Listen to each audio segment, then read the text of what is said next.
Hello and welcome to the channel, and another day with the Harino Hanzo Yamamoto Shinken, and today we separate the Tsuka from the blade. And as often by these factories made swords, the Tsuka is really tight on the blade. So let's get it done.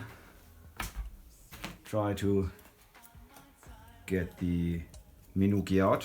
So, and as you see, normally you could just pop it with these, but it's nothing moving right there. So either it's glued or it's really tight. Let's find out. For that I made this wooden block, and I have a rubber hammer, and I will slightly put it this way and just have a cloth on my side. As you can see, at this point I had problems to get the Tsuka off, so it's really stuck hard on the blade, and it took me a while to get it off.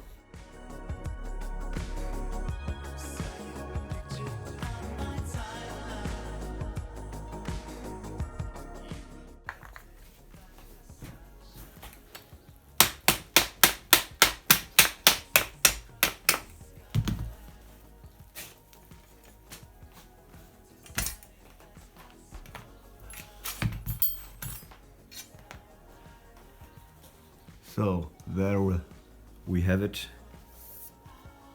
It's nice to see.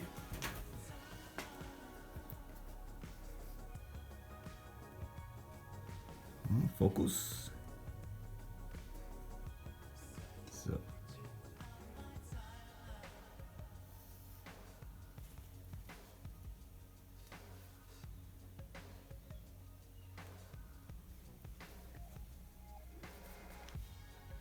Still tight.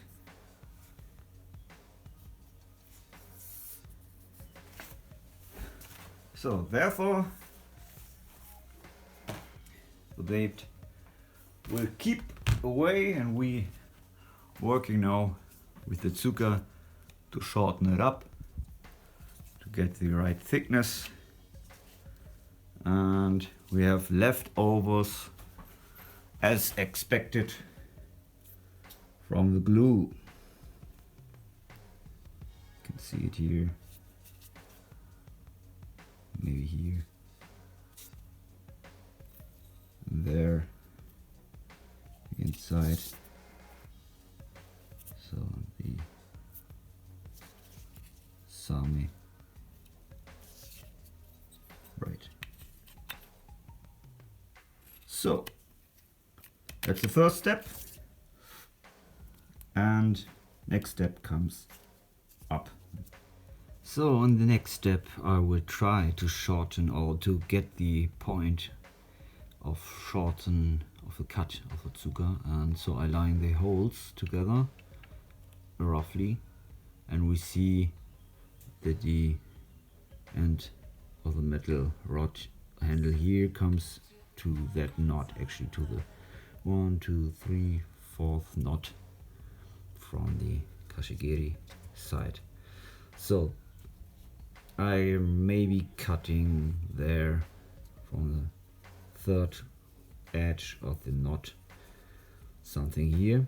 That would be quite the size of my current Iaito, which actually fits very well for me.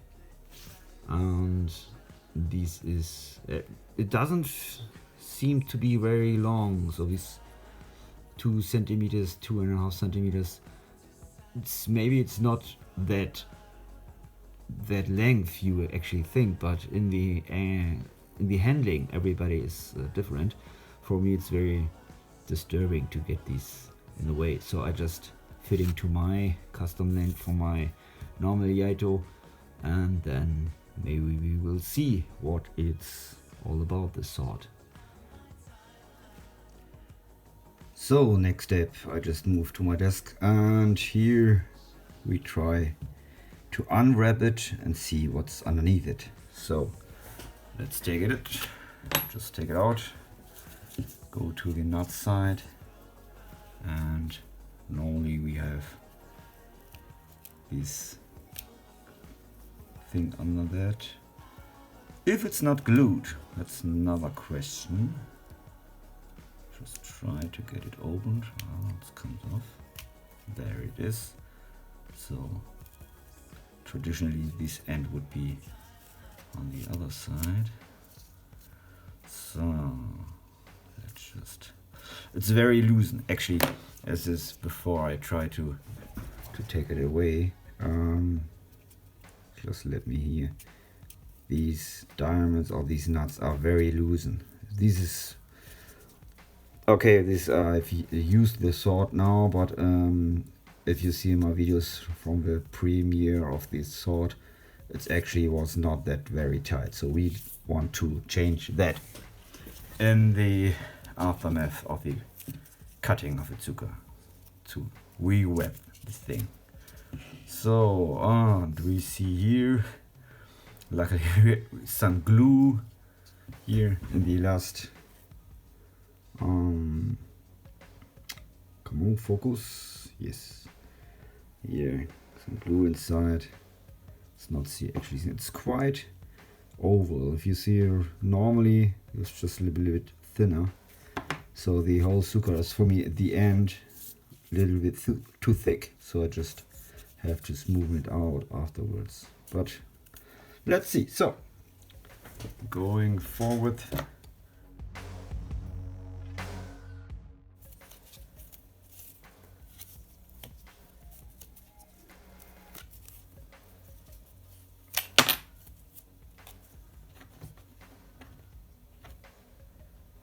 So for everybody who's interested in the Menuki, the Iaito, it's coming like that.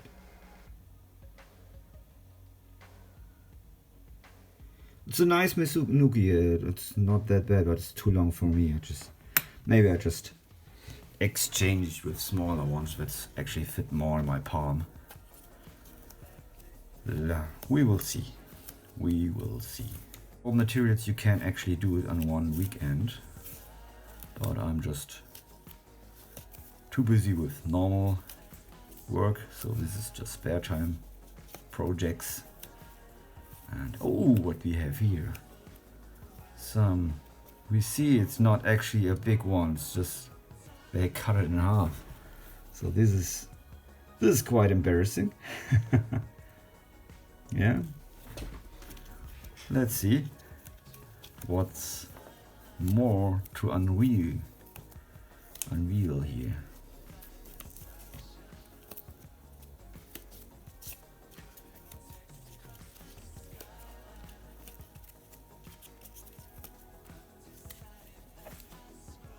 Yeah, the same one, but I think the other one had more details, especially on that guy. More facial expressions we couldn't share just directly.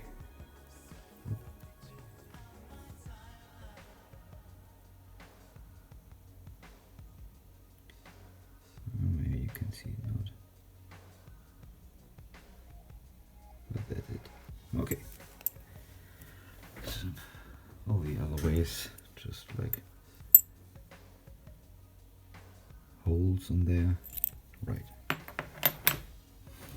And let's come to the end. So that's it. This next step to just get off these Samegawa. You can tell it's also light glued on there, so that's good. It's a lot of gluish thing-a-ding. And next step is, yeah, get the glue off, and by sanding I don't show this one part because I have to go in another workshop, but should obviously. So, and then cutting. So, this is it. So as you can see here, I sent the Tsuka down and get rid of the gluish tape that was all over. And I did some wedging there in the end of a Tsuka for the Kashira and the Tsukamaki that should be better for knotting and wrapping in the end. So this is essential and that was not there from the beginning. And now we are watering the same, so that will be done for wrapping on the Tsuka to get the curvature and the right spot. So the Tsuka, the same will be match quite to the Tsuka. So and there's for that you just use I use all shoelaces. And you can do it with other cloth or binding materials you have, but you have just make sure it's really tight. And normally if you have one piece of Samegawa, it should be no problem to fit in.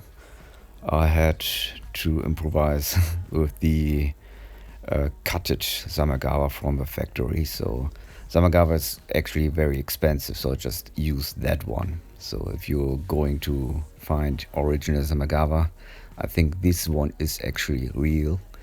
It's not the high class Samegawa, of course, it's some of the lower class, but it's real Samegawa. So yeah, if you use it to get not that expensive.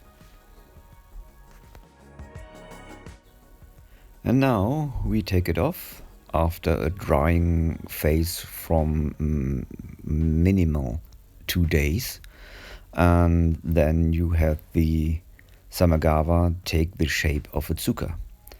You can see it really good, or you have to pay attention in the end. The wedges have all the same form, so the knotting is really easier with these wedges on the end.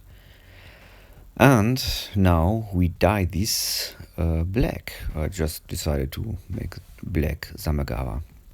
My Iaito from Japan has also black Samegawa, and I know that this is not traditional, but the traditional dye is also wearing off while training, so it doesn't matter what kind of material you use as long as it's functional. For myself, I mean, this is a $200 sword. It's not even from Japan, so let's take it as work in progress to feel how it feels to maintain or craftsman with the Japanese art. And now the final stage of wrapping. I've done this before, but I'm still not that good in it, like the professional guys on YouTube. I linked down a channel from a guy in Vietnam, he's really good. And yeah, for me, it's okay. My reps are training proof, but the aesthetics are not that good. So bear with me there. But it's working. So as long as it works, it's okay for these kind of price class swords. So here we had at last the Tsuka. And here's why it takes very several years of craftsmanships to achieve a good pattern. Not at this one. This is amateur. Yeah, this is me trying to fit myself. Although I'm just pleased that is now the diamonds are really tight and you can actually swing it and have a secure feeling about that.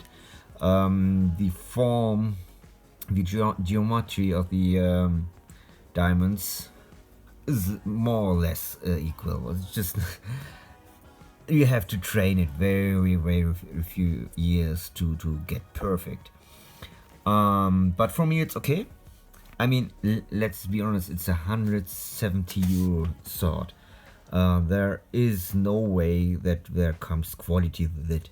So you just configure it and do it yourself if you can, if you want to try. And this is my attempt to make me a new Tsuka that fits to me. So this is the quite of quality I can achieve on my own. It's focused. So yeah, hope you enjoyed the video to get a little bit insight of what's under a Tsuka of the sword that's actually costs less than $200, and you can make it on your own if you willing to and have a little bit handy. Okay, that's for today.